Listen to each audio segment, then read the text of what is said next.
What up, Fight World? It's your boy Ego, and I'm back with some more boxing.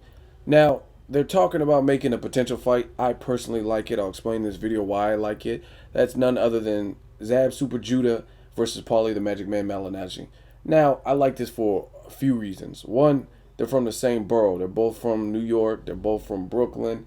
They talk the same talk. They're from the same environment, and both of them held a good account of themselves. They knew who they were in their last fights. Even though they both are coming off of losses, they're not losses that you should hold your head in shame. It's not like Abner Mars getting knocked out by Johnny Gonzalez, something where you have to rebuild your career based on that loss. I think they're similar places in their career in boxing. I think both fighters, for the most part, have lost their biggest fights to date. And Zab Judah, we'll start with him. He lost to Floyd Mayweather. He lost to Carlos Baldomir. He lost to Corey Spinks the first time. He lost to Danny Garcia most recently. And a lot of his big fights, he just did not win. And same thing with Paulie Malignaggi. His biggest fights, Ricky Hatton, Amir Khan, Adrian Broner, he lost those. He did have some credible wins. Juan Diaz, I thought he won the first Juan Diaz bout as well, but Juan Diaz got a hometown kind of decision.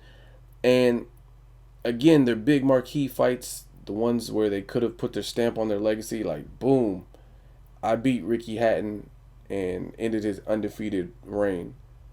He didn't. Amir Khan was an up and coming prospect. Paulie Malignaggi had the experience, and the boxing IQ got stopped. Malignaggi also lost to Miguel Cotto, for those of you that don't know. But that was when Cotto was like really beasting, so I don't know about that. That was a tough fight for anybody at that time and at that weight. But again, they're at similar points in their particular careers. They're from the same borough, same neighborhood. I think it's a good fight. Again, both coming off of losses, but both coming off respectable losses. Where you got fighters like Brandon Rios and Manny Pacquiao, their losses are different. I think Brandon Rios had a good, solid showing. He didn't cut off the ring as good as he normally does, and he couldn't get Mike Alvarado out of there like he did the first time. But Pacquiao was coming off of a devastating knockout loss, and that's a pay-per-view. So I'm pretty sure this fight wouldn't be on pay-per-view. And again, both of these fighters are coming off of losses, but to me, they're losses where you don't have to hold your head in shame. They're not making memes about or memes or whatever the fuck it's called about Zab Judah's loss because he won the championship rounds against Danny Garcia. I didn't really see many people making memes about Adrian Broner defeating Paulie Malignaggi because it was a close competitive fight. Malignaggi came on strong through a high volume of punches and made Adrian Broner look a lot more human than he has in the smaller weight divisions. Antonio DeMarco versus Adrian Broner, completely different fight. Adrian Broner grabbed the bull by the horns and made Antonio DeMarco not look like the number one ranked guy at all. And then he ended up stopping him, which was the first time he had been stopped in that fashion. So Paulie Malignaggi used his ring intelligence, his expertise to make it a very tough and competitive fight.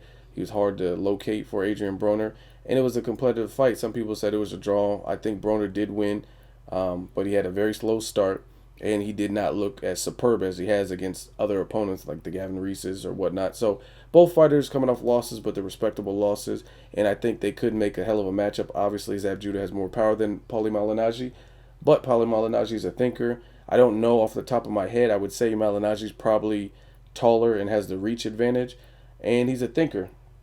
So that could be an interesting fight. Zab Judah is a southpaw.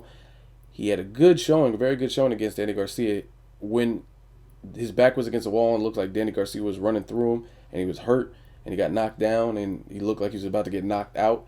He maintained composure.